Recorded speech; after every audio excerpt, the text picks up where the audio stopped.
first met our next speaker at the San Diego Improv Festival, where he taught an amazing workshop. We actually got to play with him in the Teacher Jam. He's joining us from Oslo, Norway, where he's the founder of the Oslo Improv Festival and the co-founder and former leader of Improv Nuff, Norway's biggest improv community. And he has his own improv school called Terje Improv. You can see that written right on his shirt. His talk is called Using the Whole Animal. You can make use of everything. Yes, even the genitals. Please give it up for Terje Brevik. Yay! Yay! Thank you so much, Roland. Yes, even the genitals. Hi everyone. My name is Terje, and today I'm sort of cheated because English is not my first language. I was like, I have to make a script. So if I'm looking down, that's because of that. So measures of progress. And the reason I'm mentioning English as second language is I had to Google what it meant. And my definition is anything that tells you how you're making progress. And trying to break it down to me was how do I measure progress?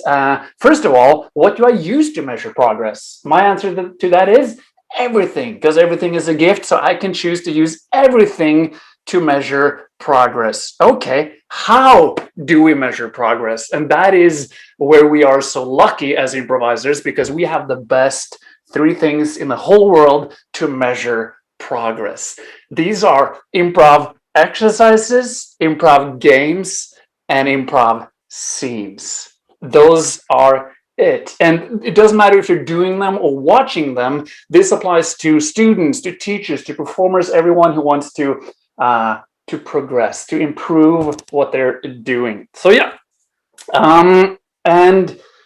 so these exercises, to me, they represent sort of like a mirror, and this mirror will tell me things about myself. Am I too eager to come with my idea? Am I not quick enough to take my space or whatever? Like all these things I can learn about myself, I will learn from that exercise or that scene or that improv game. So I can choose to use that as a mirror and tell me, where am I? Where am I? And that is such a great way for me to measure progress, because that will that will tell me where I am, which will help me to figure out where I want to go. That's it, because it's kind of hard to get anywhere if you have no idea where you're starting from, I would argue. So so these are mirrors. They will tell me how I am, how do I react to things, how do I react to pressure, such as bringing a list to cheat with. The tricky thing, though, is that there are many, many kinds of mirrors. Some of them are really small, some of them are super big, and some of them are like smudgy, some of them are kind of hard to see, and sometimes it's kind of painful to look into that mirror, because maybe you have a big zit on your nose, or maybe there's something like, ooh, look at this, or it's just hard to see stuff in a mirror. Like if you ever had a pimple on your back, holy shit, that's hard to figure out how to get to. And that's when you can, if you want to, start to use other people as your mirror. That's it. So you either use the mirror to reflect on yourself, or you use other people to navigate from. And I'm not talking about comparing yourself to other people. I am talking about making it super simple. If you're doing improv with someone, be it an exercise, a game, or a scene, and they do something super cool, then your brain usually goes, ooh, that's cool, or ooh, that's terrible. Both of those are great learning moments, and you can use those to sort of like, hey, where am I? Because if you think it's really cool, your brain can go, wonder if I could do that. How can I do that? And then you learn and steal, because it will always be your version anyways. And if you're thinking, ooh, that's terrible, you could either use that one to, hey, I'm not going to do that myself because that's a terrible move. Or second is, you can use that as a navigation tool to figure out how to play that. And that, because there's no way in hell you can change that other person. You have no idea what they're going through, but you can change yourself and the way you will play that. And I have this beautiful discussion with a friend of mine about blocking. And my argument is there is no blocking. His argument is yes, but people are blocking, but it's up to us to perceive them as blocks or not. And I believe that to be very, very true. Yes, people are blocking. I can choose to see that as a block, or I could think, ooh, this is something I don't know how to play yet. And I've done this so many times myself. Like I don't want to play with this person. They always blocks me. I don't want to play with that person because they always meh, meh, meh, meh, meh, meh, meh. And when in reality, it's just because I don't know how to play that.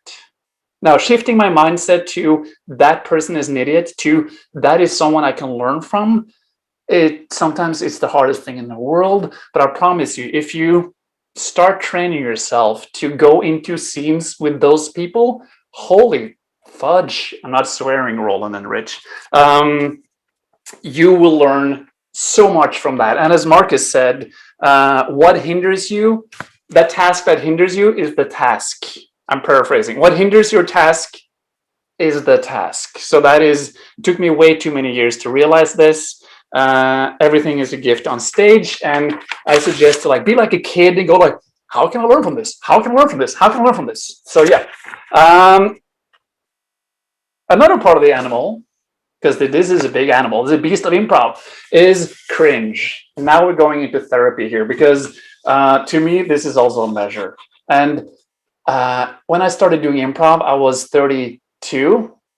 And my go-to, I guess either I've been conditioned to or I conditioned myself or both, was like shocking humor. I could, if we were having a beer together, I could be the funny guy going, and this is so hard to say, I could be the person going like, it's not cold, it's not rape, it's surprise sex, ha ha ha ha ha. And I just now, terrible. And it took me so much work to lose that in improv, to realize hey, I don't need that. But it had served me well up until that point. And something I'm training myself to do is every time I have those cringy moments, doesn't have to be that bad, but it could be like when you can't go to sleep because your brain go, hey, remember what you told your crush in the 7th grade? And you go,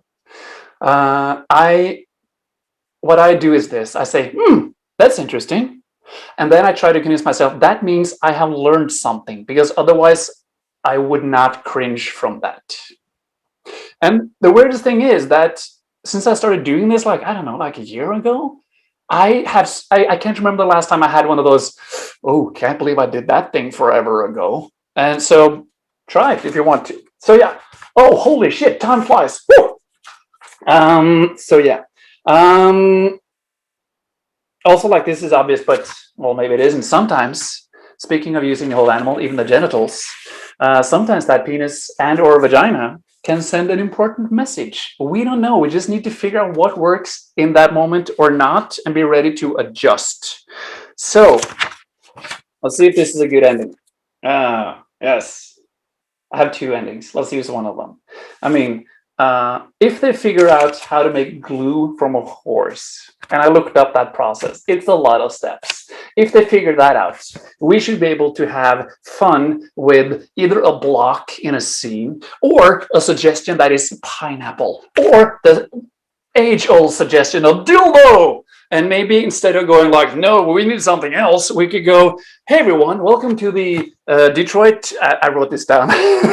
Welcome to the Detroit Inspection League Dance Orchestra annual meeting, because that's an anagram of dildo. And hey, we got him, while still honoring the suggestion. So yeah, as an attempted summary, afterwards I'm going to inhale, use the whole animal, read, listen, however you define absorbing the world around you. Just everything is an opportunity, and if you want to use the whole animal. It may not be what you're looking for, but it's one step forward, and you might discover something really, really cool, not just in improv, but also in real life. That was it. That was 10 minutes. Wow. Thank you so much. Brevik, everybody. Thank you, Terje. Wow. My timer says only 9, so to me you're early. So I don't. Well, I can go further now.